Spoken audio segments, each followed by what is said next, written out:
The Aboriginals you mentioned, I was thinking that as you said that, I believe the movie was Fed Up or something that came out a few years ago, and it was from the Western. Well, the movie started in the Western part of Australia where you are, and they interviewed Aboriginals, and they said like, "What do you guys die from these days?" And they all said type 2 diabetes, obesity, heart disease. And they said, "Okay, what did your parents die from?" And they said tuberculosis, The British. infection, and all these other things. Right, exactly, the British white people.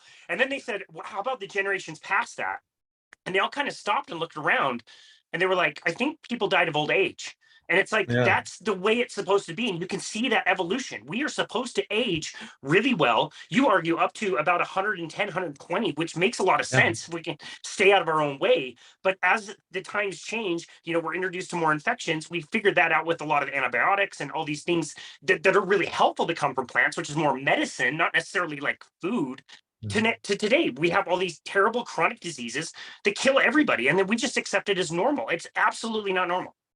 No, it's not. And and these numbers have skyrocketed, in recent years. And this is correlative. Of course, that's correlation is not causation, but there's since we switched our overall eating habits to more plant-based from a more animal-based, our diseases have gone up dramatically. So in 1977, the USDA declared that cholesterol caused heart disease and saturated fat increases cholesterol. So they said stop eating these.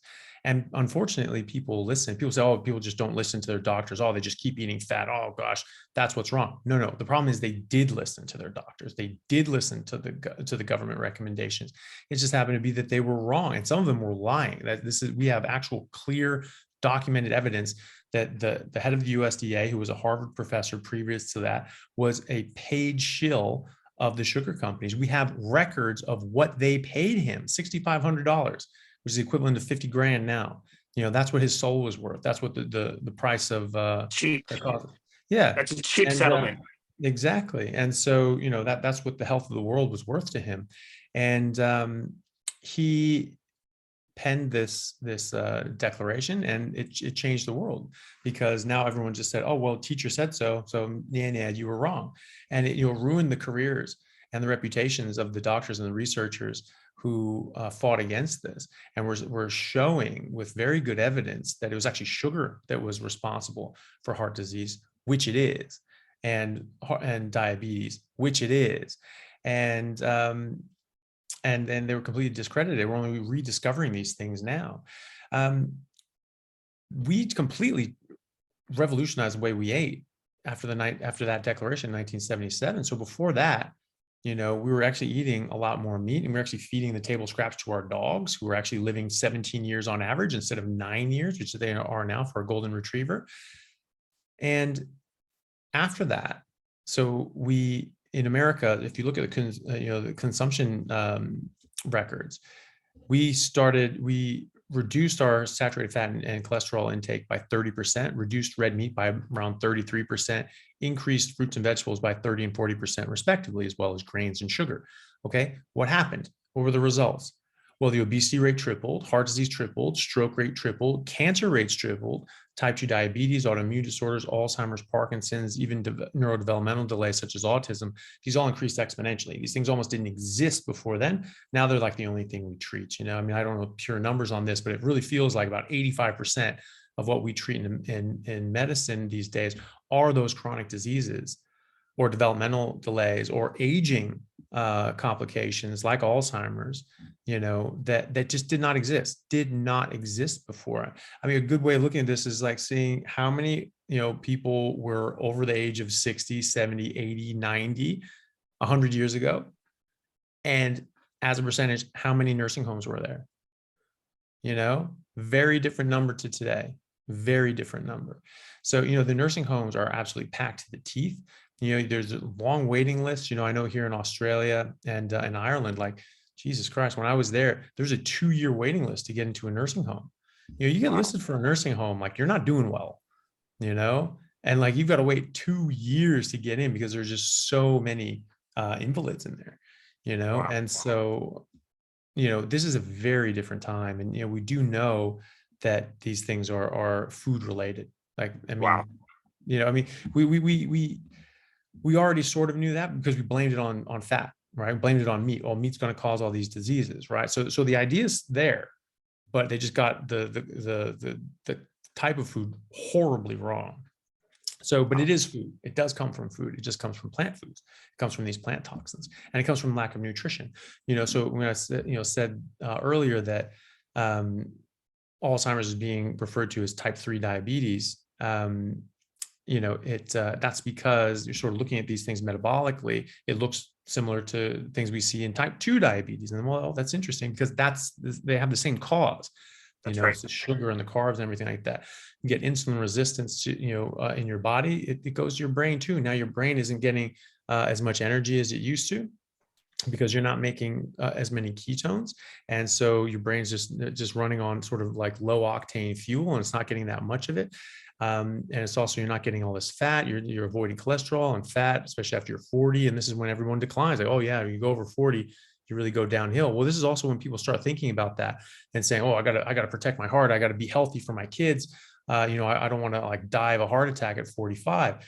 So they start going plant-based. They stop eating meat, and then they just go downhill and they start feeling like crap. It's like, oh yeah, when you get over 40, everything goes downhill. Well, yeah, because you started eating stupid shit, and so like, no wonder that went wrong. And so, people do this to themselves, and you stop eating meat, and your brain is made out of fat. If you don't maintain that, it will break down and it will go away.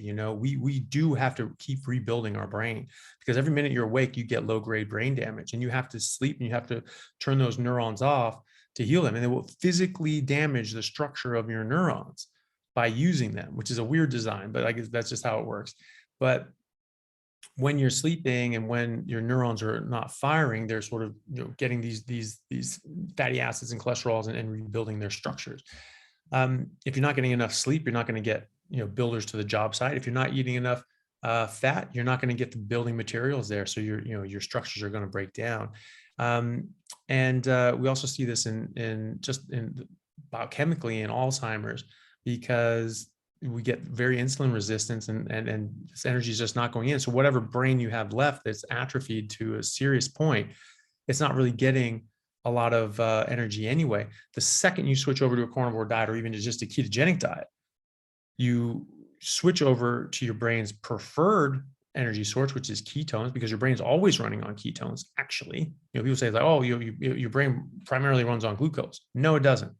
Your brain always runs on ketones. When you have jacked up your blood sugar and you jacked up your insulin is forcing this stuff in there, then your brain is going to run on glucose. But that's not our primary metabolic state, so that's not our primary energy, because that's not our primary metabolic state. Our primary metabolic state is a ketogenic one, or at least, a non-carbohydrate insulin driven one, just letting your body do its thing, which will be in and out of ketosis as it will, but it's not driven by huge amounts of insulin and huge amounts of blood sugar.